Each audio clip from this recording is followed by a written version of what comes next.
सुप्रभात बच्चों, कैसे हैं आप लोग। उम्मीद है आप लोग स्वस्थ और प्रसन्न होंगे। श्रमिक वर्ग को सलाम, 1 मई उनके नाम। हाँ, इस नारे या इस स्लोगन के साथ आज के सत्र की शुरुआत मैं कर रही हूँ। प्यारे बच्चों, आप सबको मालूम है और जिन्हें नहीं मालूम है वो ये जान जाएं कि वर्ष में एक दिन श्रमिकों के नाम होता है और वो दिन है 1 मई का दिन, जो कल था। ठीक है बच्चों, चलिए अब हम लोग अपने पाठ की तरफ बढ़ेंगे। आज आप जो आपने संज्ञा पढ़ा, आपने क्रिया पढ़ा, आपने सर्वनाम पढ़ा पिछले सत्र के दौरान, जिसके बारे में मैंने विस्तार से आपको समझाया था, उनकी पुनरावृत्ति यहाँ पर हो रही है। पुनरावृत्ति मतलब रिवीजन आप करेंगे कुछ अभ्यास के प्रश्नों द्वारा। और इस पाठ में आप जानेंगे कारक का परिचय। ओके बच्चों, अब हम लोग चलते हैं अपने पाठ की तरफ। पेड़ कविता में से कोई 5 संज्ञा शब्द छांटकर लिखिए। आप लोग कविता याद किए हुए हैं। बीज हजारों आंखें मीचे, नम मिट्टी की चादर ओढ़े। आप कविता में से कोई भी 5 शब्द छांटकर यहाँ पर लिख सकते हैं, जैसे बीज, जैसे मिट्टी, जैसे चाय, जैसे गैया, जैसे बच्चे, जैसे पत्ते। ये आप लिख देंगे 5 संज्ञा शब्द। संज्ञा आपको याद है, संज्ञा को एक बार रिकॉल कीजिए, एक बार पुनः याद कीजिए। क्या था? किसी व्यक्ति, वस्तु, स्थान, भाव, दशा आदि के नाम को संज्ञा कहते हैं। किसी भी नाम को संज्ञा कहते हैं। उस आधार पर आप कविता से छांटकर किन्हीं 5 शब्दों को यहाँ लिखेंगे। प्यारे बच्चों, अगला प्रश्न जो है वो क्रिया से संबंधित है। क्रिया को एक बार रिकॉल कीजिए। क्रिया क्या है? जिस शब्द से किसी काम के करने या होने का पता चलता है उसे हम क्रिया कहते हैं। ये आप लोगों ने पढ़ा है। अब यहाँ पर हम लोग दूसरे प्रश्न में क्या लिखेंगे? का। कहाँ से छांटना है आपको? यहाँ से। कौन कौन से काले, गहरे काले शब्द कौन कौन से? भागेंगे, पिएंगे। भागेंगे एक क्रिया है, पिएंगे एक क्रिया है, नाचेंगे, नाचना एक क्रिया है, खाएंगे, खाना एक क्रिया है, खुजाएगी, खुजलाना एक क्रिया है, और खेलेंगे, खेलना एक क्रिया है।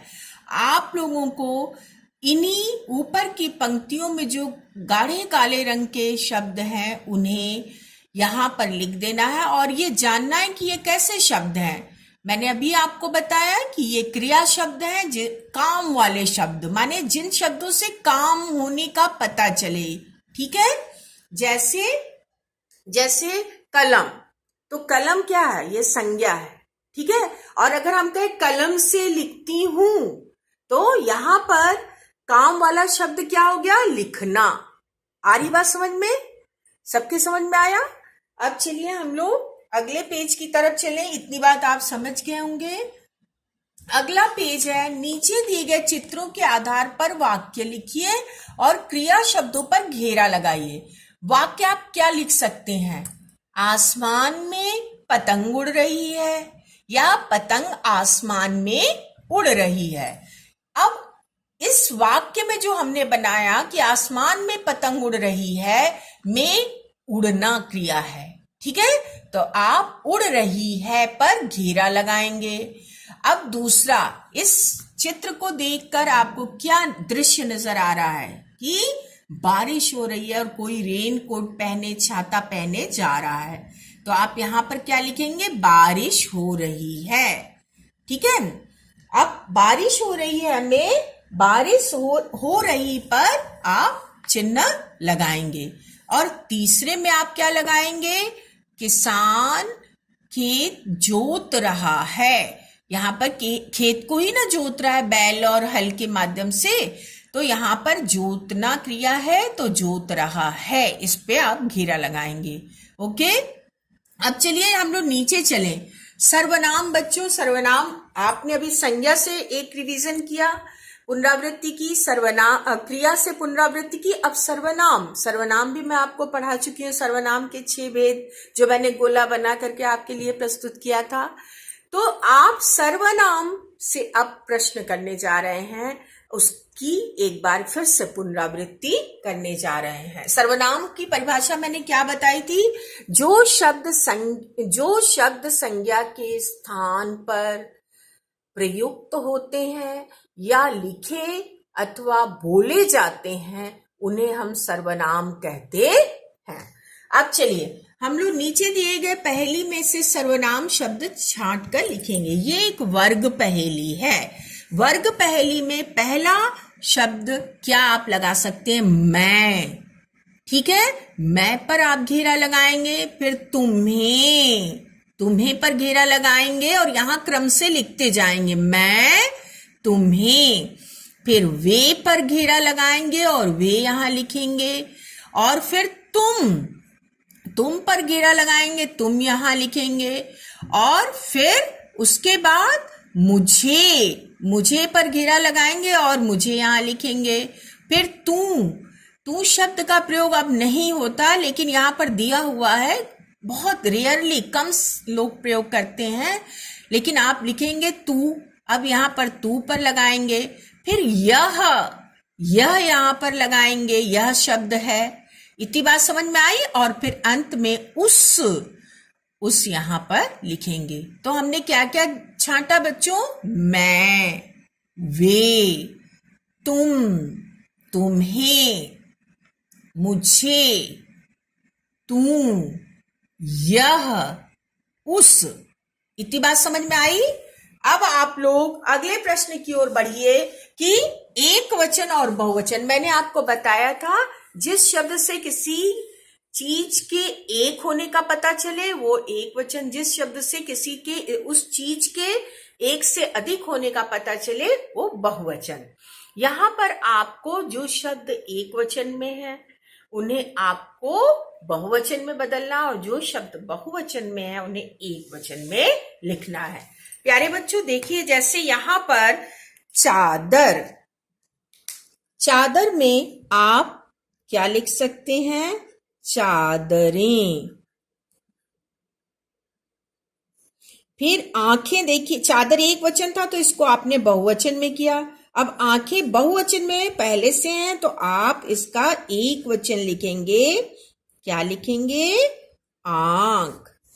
फिर तारों की ये यहां पर जितने भी कारक के अगर चिन्ह हैं तो वहां पर बहुवचन ओ की मात्रा लगा करके या ए की मात्रा लगा करके बनेगा। जैसे ओ की मात्रा लगा करके बनेगा। जैसे तारों की ये बहुवचन रूप है। अब इसका एक वचन आपको बनाना है तो यहां पर ए की मात्रा लगाकर आपने बनाया तारे की। ठीक है। और सपने में, अब इसका बहुवचन आप ओ की मात्रा लगाकर बनाएंगे सपनों में। ये तो आप अच्छे से जानते हैं, लेकिन यहां पर थोड़ा ध्यान देने की बात है कि बहुवचन में ओ की मात्रा लगेगी और एक वचन में ए की मात्रा लगाकर बनाएंगे। कब? जब आगे कारक का परसर्ग या चिन्ह हो। ठीक है बच्चों, अब हम लोग अगले प्रश्न की तरफ बढ़ेंगे।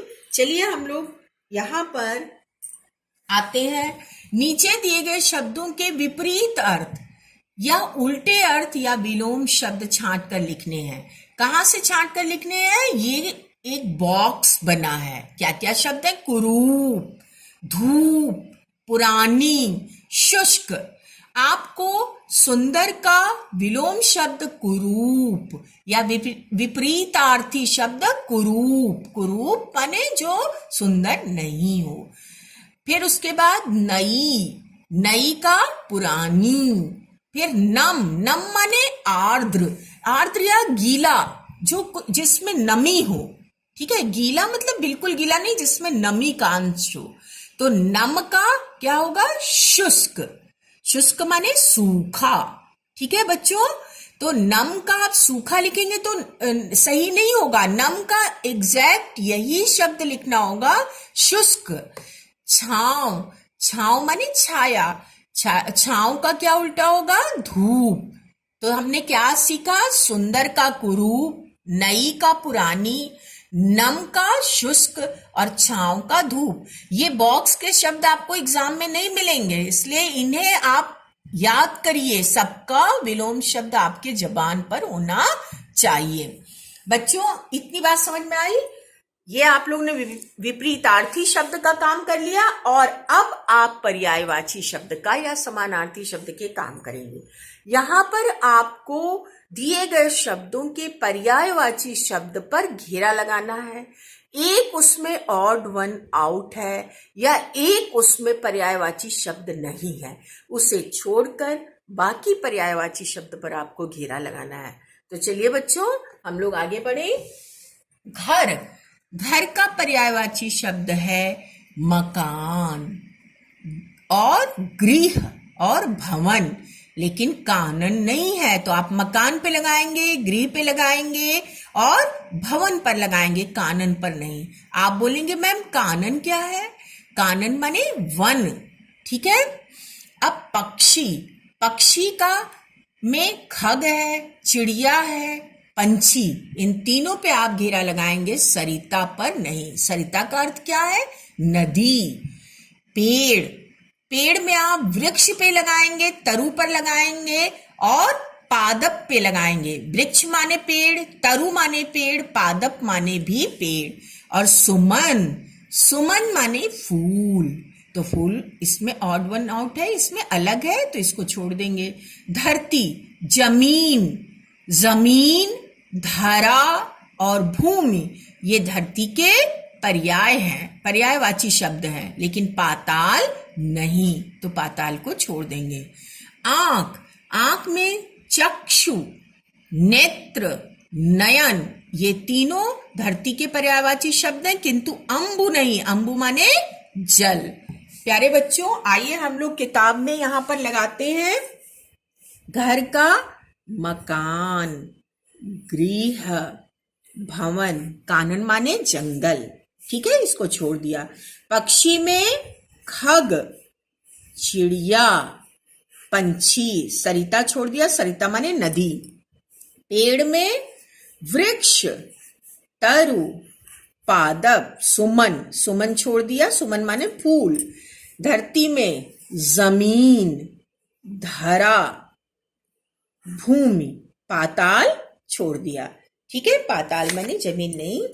आंख, आंख में चक्षु, नेत्र, नयन, अंबु छोड़ दिया, अंबु माने जल। इतनी बात समझ में आई बच्चों? उम्मीद है आप लोग यहां तक के प्रश्न समझ लिए होंगे। अब हम लोग आगे बढ़ेंगे और कारक का परिचय पढ़ेंगे, क्योंकि अगले प्रश्न हम कारक से पढ़ेंगे, अभ्यास करेंगे। कारक, कारक क्या है? कारक क्या होता है? कारक की क्या परिभाषा है? संज्ञा या सर्वनाम के जिस रूप से वाक्य के अन्य शब्दों के साथ उसके संबंध का बोध होता है या पता चलता है, उसे हम कारक कहते हैं। हिंदी में 8 कारक होते हैं: कर्ता, कर्म, करण, संप्रदान, अपादान, संबंध, अधिकरण और संबोधन। विभक्ति या परसर्ग, जिन प्रत्ययों से कारकों की स्थिति का बोध होता है, उन्हें हम विभक्ति या परसर्ग या चिन्ह कहते हैं। प्यारे बच्चों, अभी आपने जो मैंने दिखाया उसमें ये जाना कि कारक क्या है। फिर से सुन लीजिए। संज्ञा या सर्वनाम की जिस रूप से उसका संबंध वाक्य के अन्य हिस्से से, वाक्य में केवल संज्ञा या सर्वनाम ही नहीं होता, वाक्य में और भी चीजें होती हैं। ठीक है। तो संज्ञा या सर्वनाम का जिस रूप से वाक्य के अन्य हिस्से या क्रिया से उसका संबंध पता चले, जैसे राम के घर कोई आया है।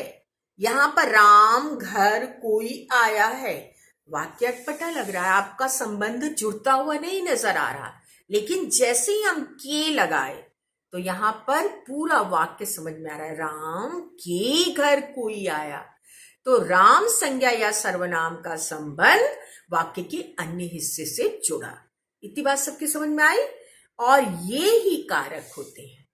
कारक 8 हैं पूरे हिंदी में, और उनका चिन्ह। कारक माने जैसे कर्ता, कर्म ऐसे प्रयोग नहीं होता, बल्कि कर्ता का चिन्ह प्रयोग होता है, कर्म का चिन्ह प्रयोग होता है। सबके समझ में आया? फिर से समझ लीजिए, कारक के 8 भेद हैं हिंदी में। कर्ता पहला, और उसका चिन्ह है ने, हमेशा चिन्ह प्रयोग होगा। कर्ता सीधे सीधे कर्ता नहीं लिखा जाएगा, समझ गए? फिर कर्म को, फिर करण से, करण का चिन्ह क्या है? से प्रयोग होता है या के द्वारा। इतनी बात समझ में आई। फिर संप्रदान, संप्रदान का चिन्ह क्या है? को और के लिए, लेकिन ये को कर्म वाला को नहीं है, ये को वो वाला को है जिससे किसी को कोई चीज दी जाए, जैसे ब्राह्मण को दान दो। यहां पर जो को है वो आपका संप्रदान कारक का चिन्ह है। जिस को में, जहां पर को का प्रयोग किसी को कुछ देने के लिए हो, तो वहां पर उस को में हम संप्रदान कारक का चिन्ह समझेंगे। इतनी बात समझ में आई। अपादान, अपादान से अलग होने के अर्थ में या तुलना के अर्थ में। जैसे से, आपने एक से करण कारक में भी अभी मैंने बताया, लेकिन वो करण कारक में साधन के लिए प्रयोग हुआ। जैसे मैम कलम से लिखती हैं, ये कलम जो है साधन है। किस चीज से मैम लिख रही हैं? एक साधन है मैम के हाथ में जिससे वो लिख रही हैं, कलम से लिख रही हैं, तो ये कलम करण कारक है। लेकिन मैम के हाथ से कलम गिरी, जब हाथ से कलम नीचे गिरी तो ये दूर हुई हाथ से कलम, तो यहां पर जो से प्रयोग हुआ वो पंचमी विभक्ति या अपादान कारक का उदाहरण है।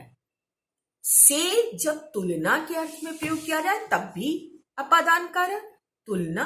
हाँ, जैसे राम मोहन से अधिक तेज है, यहां पर राम और मोहन के बीच तुलना की जा रही है, इसलिए यहां जो से प्रयोग हुआ है वो अपादान कारक का है। तो मैंने 2 चीजें आपको महत्वपूर्ण बताई। एक तो को के बारे में, जब किसी को कुछ दिया जाए तो वो संप्रदान कारक का को है, और बाकी अर्थों में जब कर्म के रूप में, यानी कर्ता के द्वारा की गई क्रिया का फल जिस पर पड़े वो कर्म है, तो कर्म के रूप में जब प्रयोग हुआ तो वहां पर जो को है वो द्वितीय विभक्ति का प्रयोग है या कर्म कारक का। इतनी बात समझ में आई। और दूसरी चीज मैंने बताई, से जब साधन के रूप में प्रयोग हुआ तो वो करण कारक, और से जब अलग होने के अर्थ में या तुलना के अर्थ में प्रयोग हुआ तो वो अपादान कारक। अब संबंध कारक, संबंध कारक जिसका चिन्ह है काके की, रारेरी, काके की, जैसे राम का घर, जैसे राम के पिता, जैसे राम की माता जी, तो यहाँ पे का के की का प्रयोग आपने देख लिया। अब रारेरी का प्रयोग, आप बोलेंगे मैम रारेरी तो आप मना करती हैं कि अच्छी भाषा नहीं है। बेशक आप अलग से रारेरी की भाषा नहीं बोलेंगे, लेकिन रारेरी का प्रयोग सर्वनाम के साथ हम लोग करते हैं। जैसे तुम्हारा, तुम्हारी, तुम्हारे, हमारा, हमारे, हमारी। आप समझ में आया बच्चों? तो रारेरी में भी आपका संबंध कारक होता है। और अब पांचवा है, सातवां है अधिकरण कारक में, पर जिसका चिन्ह प्रयोग होता है में। जैसे डाल पर बंदर बैठा है, पर यहां पर अधिकरण कारक का चिन्ह है। और डिब्बे में चीनी के डिब्बे में चींटी घुस गई है, तो यहां पर में अधिकरण कारक का चिन्ह है। इतनी बात समझ में आई। और संबोधन। अब संबोधन क्या है? जब किसी को पुकारने के लिए या किसी भी जैसे हे राम यहाँ आओ, तो यहां पर हे, अरे ये क्या हो गया, अरे। हे और अरे संबोधन कारक का चिन्ह है और इसका प्रयोग मैंने आपको बता दिया। तो आपने अभी 8 कारक पढ़े। इतनी बात समझ में आई बच्चों? अगर कोई भी दिक्कत हो कारक में तो आप निश्चित रूप से सत्र के दौरान मुझसे अभी पूछ लीजिएगा। चलिए हम लोग कारक के चिन्ह को एक बार इस नजरिए से भी देख लें जो मैंने आपको बताया। कारक और चिन्ह, चिन्ह को हम परसर्ग या विभक्ति भी कहते हैं। क्या कहते हैं? परसर्ग या विभक्ति। कर्ता का चिन्ह ने और काम करने वाला। कर्ता क्या है? काम, जो काम करे। जैसे राम ने भोजन किया, तो राम ने भोजन किया, यहाँ पर खाना खाया, खाना क्रिया किया, तो यहाँ पर राम करता है। अब कर्म को, जिस पर काम का प्रभाव पड़े, किस पर काम का प्रभाव पड़ा? भोजन, भोजन पर, तो भोजन कर्म है। करण, राम ने बाण से रावण को मारा, तो बाण से, बाण साधन के द्वारा। मैम ने कलम से लिखा या मैम कलम से लिखी, तो यहां पर से साधन के द्वारा, साधन के रूप में प्रयोग हुआ है और क्या है? कलम से। ठीक है। अब संप्रदान को के लिए, जिसके लिए क्रिया की जाए। अपादान, जिससे से अलग होने के अर्थ में, जिससे अलगाव हो। संबंध मैंने आपको अच्छे से समझा दिया, काके की रारेरी।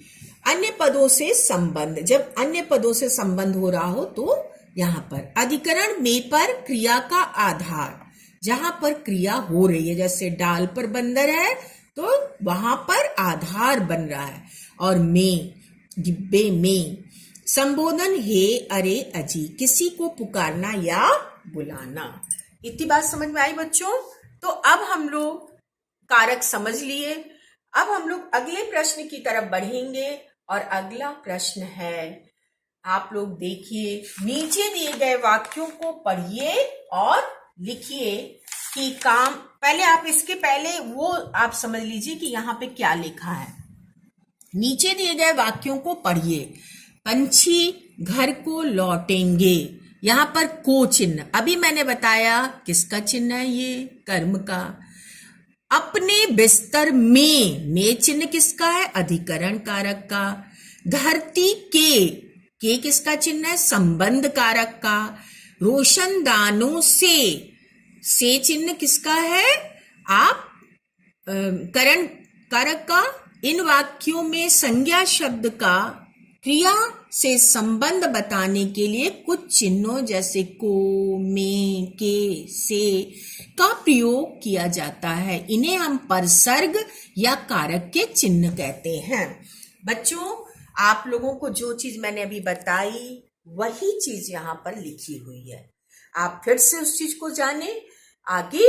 अब हम लोग चले, कोई भी चीज ऐसी नहीं थी जो मैंने आपको ना बताई हो।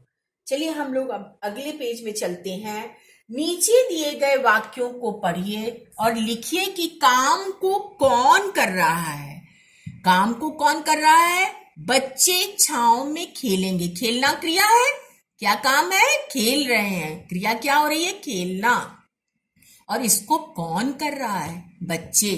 तो यहां पर आपको लिखना है करने वाले। कौन है? बच्चे। और क्रिया क्या हो रही है? खेलेंगे।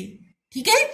सभी पेड़ सो जाएंगे। सोना क्रिया हो रही है। कौन कर रहा है? पेड़। तो पेड़ यहां पे लिखेंगे और सो जाएंगे यहां पर लिखेंगे। सूरज ने बीजों को उठाया। यद्यपि बीज भी यहाँ पर संज्ञा है, लेकिन आप इससे कंफ्यूज नहीं होइएगा। यहाँ पर क्रिया कौन कर रहा है? सूरज उठा रहा है, तो सूरज यहाँ पर लिखेंगे और उठाया यहाँ पर क्रिया। इतनी बात समझ में आई बच्चों? वाक्य में जिस संज्ञा या सर्वनाम पद से क्रिया के करने वाले का पता चलता है उसे हम कर्ता कारक कहते हैं। जो बात मैंने आपको पहले बता दी है फिर से सुनिए। संज्ञा या सर्वनाम, वे संज्ञा या सर्वनाम शब्द कर्ता कहलाएंगे जिनके द्वारा क्रिया हो रही है। आ रही बात समझ में? जैसे राम पढ़ता है, अब क्रिया कौन कर रहा है? राम। ठीक है, इतनी बात समझ में आई?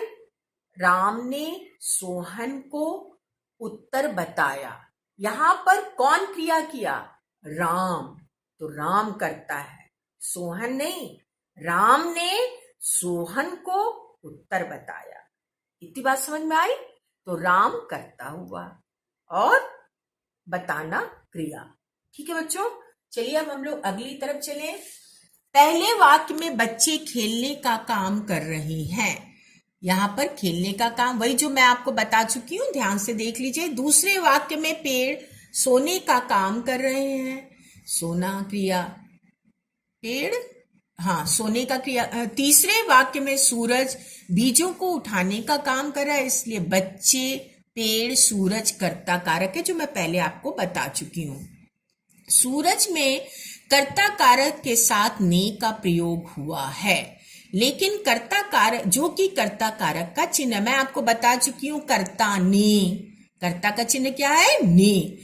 यहां पर सूरज में प्रयोग हुआ है, किंतु पेड़ और बच्चे में नहीं हुआ है, ने का प्रयोग नहीं हुआ है।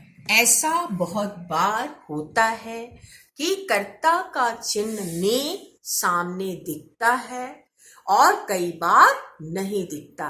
प्रायः ऐसा होता है कि वर्तमान काल की क्रिया और भविष्य काल की क्रिया में ने नहीं दिखता, किंतु भूतकाल की क्रिया में दिखता है।